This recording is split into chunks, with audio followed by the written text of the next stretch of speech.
Hello, this is painting 2, the school mural. So this is a project that is almost kind of like a final, in the sense that it is big, it's important.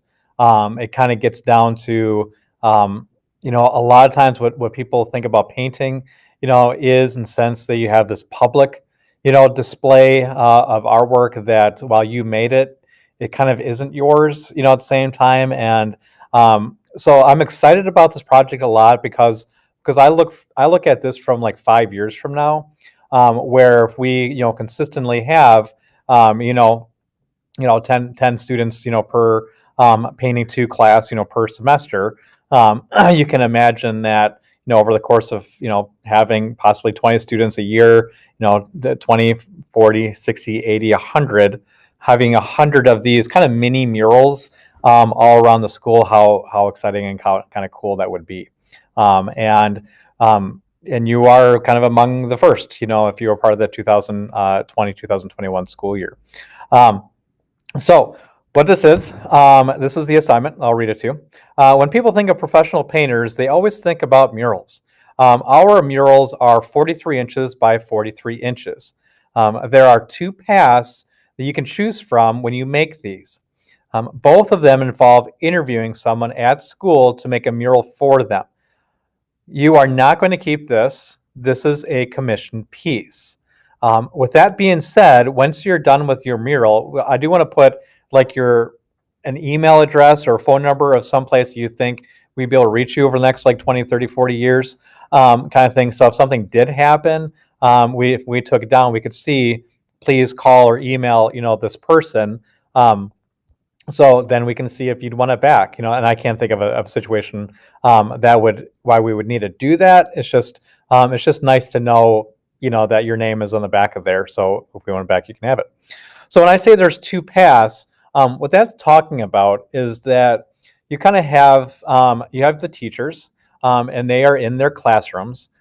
These are painted on wood, so you can paint them, in the hallway here or in the lab, if there's room for you, kind of thing. So you can kind of figure out where you want to set up shop, in the sense of where you want to paint, per class period. But you have to interview the teacher and ask them kind of what they want. As of right now, unless this has changed after this video, which I'll probably edit out, I don't have a format for you to ask these questions. So basically, you're going to ask them, I have this assignment. I wanted to pick you. You could say that because you're one of my favorite teachers, or I have a lot of respect for you, or however you want to word it. And I want to know what you would like for this mural, which is about 4 feet by 4 feet. If they want to go larger, or if you want to go larger, the wood comes in a 4 foot by 8 foot sheet. And you can actually cut out the outside shape of it, and I can show you how to do that. But you would have to kind of put up your own money for it. A sheet like that is around it's a little under $10. I'm going to try to have some here if you do want to go that route. Like I have Henry out there, and he was on a 4x8 sheet that I cut him out. If you do want to cut something out like that, that is something where you need to buy your own sheet.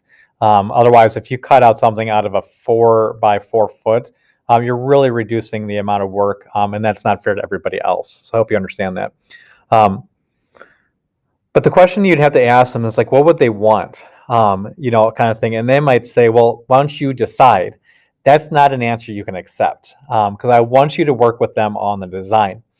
You can propose, and I want you to have at least 3 different things that you could do. And at least one of those things should be original, okay, at your level. Your other 2 can be, here's the picture of the Starry Night, or here is, MC Escher, holding a ball, or some reproduction, and that's fine. But try to have at least one thing in which is you, kind of thing. And regardless, we're going to make sure that we sign all these. These are not framed. These will get screwed into the wall, just like Henry is out there if you want to look at it. And remember, since this is 43 by 43, it can be a diamond shape. Instead, it doesn't have to be a square where it's it's a square on a wall, but you just tilt it, and then you have that. So that's a possibility.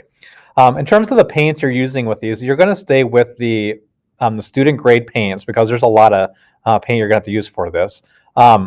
However, we have all those other paints that are on the wall, and if you have some smaller areas that you want to use them, that's perfectly fine. So remember, those are a thicker paint, so you do need to thin them out a little bit when you use them. But I don't want large areas painted with it. So if you were doing like a Dr. Seuss, and you have his hat, you would still use a student grade paint for that hat to get that white and that red.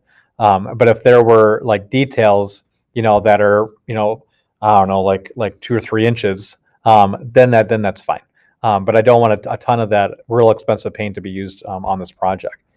The other path, because I said about teachers, the other path is that we have a ton of walls that are the corridors, like outside, like our math rooms, that kind of connect, the main hallways where we hang our artwork. There's a lot of areas where we don't, and they're like perfect for a mural because you have this column and then a blank space and a column and a blank space, and we can get that filled up. So the people that ask for that one is the administration. So you would talk to whoever our principal and assistant principal are at the time. Say the same thing. What are you thinking about? And they say, well, why don't you decide yourself? You say, nope, I can't do that. Here are 3 ideas, because I want them to work with you on the design process that's on here, kind of thing. And you will have to paint a border around that. And typically it's going to be black, and probably, you have to ask me, but probably a good inch and a half in all sides on there to make sure it looks like it's framed in. So, and the reason why we do it on wood, just to kind of keep everything here. And then if a teacher moves, they take that, into a different classroom, they'll take that with them. If the administration decides, this has been up for 10 years, let's get something new. Instead of destroying your piece, we can take it off the wall, flip it over, see that it's yours, and then try to get back to you, if you want it. If you don't, we'll saw it up, and use it for, some other smaller painting. So that's kind of the way it is. So scrolling down, so video demonstrations, Richmond Murals, The Power of Public Art, 7 minutes. I just want you to watch it.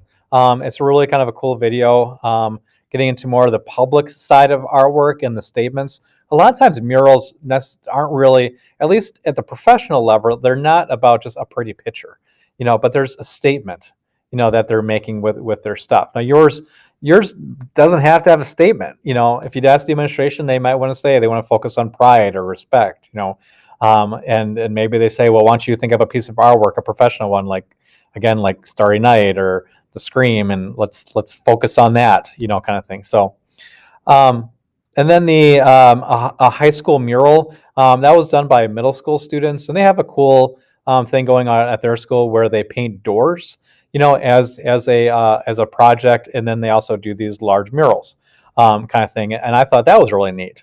And I didn't know if we could even do that, as a year 3, or that's kind of when you start getting into the painting 4 stage. That if you really like this kind of thing, then we can start talking about, can I paint somebody's door, or can I do a real, quote unquote, real mural, kind of thing, and we would, and I would work with you. But that's year 4 students have. I'm trying to push them to think beyond our normal projects. So, and doing things like that, and really kind of emphasizing, and this is cool. So we don't have these, and that's kind of surprising. I feel like we should have a lot more of this kind of stuff out in our hallways, kind of thing. I know when I started hanging up our work, people were at first was like, I didn't really know what you were doing, but after having it up, and then when you take it down and leaving it blank, I realized how bare our hallways really are, and we need to get out there. We need to get out there and show what we can do, put some color out in those hallways, kind of thing. So I know while you might really like a certain teacher, it'd be great if we can start getting some stuff out in the hallways there as well, kind of thing. But that's your choice. So kind of read through this, decide on a teacher or the administration, and then what I'm grading on, is just blending your craftsmanship, excellent shadows and highlights. Worked with teacher well. And that's generally what it is, kind of thing. So if you're doing a graphic, this has a lot of shading in it. But if you're doing a graphic like this, obviously this doesn't have any shadows or highlights in it. And that's fine. This is a very flexible, and it might even be different when you actually get the real paper copy, of what I'm kind of looking for. Basically, make it look good. Where you don't see the brush strokes. It's nice solid colors. You don't see the color of the wood behind there, stuff like that. So it's pretty straightforward. Other than that, I hope you're excited about this. It is going to be a little bit lengthier project. You can use a transparency for this one. If you do copy something and just kind of fill the colors in, that is fine. And I think that's about it. So shoot me an email, ask me a question if you have any concerns on there or anything like that. So good luck on the project.